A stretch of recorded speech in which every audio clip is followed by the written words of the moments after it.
Hello sa aking kapwa kapibi. Ayan ang aking 15 na BX. Ayan, nilagyan ko sila ng booster feeds. Inano ko muna. Nilusaw ko sa tubig at nilagay ko dyan. Kasi nilagay ko dito sa gilid.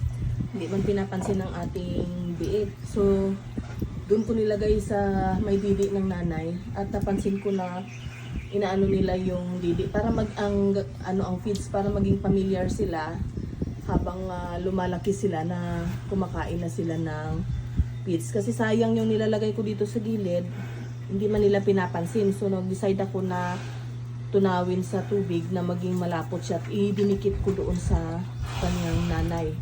So may isa akong biik dyan na ayun o, yung maliit na yun, yung maliit na yan, inaalalayan ko yan sa pagpadidi.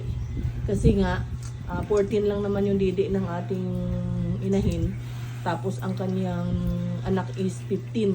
So merong isa dyan talaga na hindi makakadidi ng maayos at hindi makaagaw. So inaalalayan ko siya para makabawi. Ayun o, medyo maliit siya. Ayun.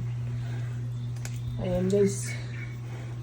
Practicing sa booster feeds para matuto silang kumain.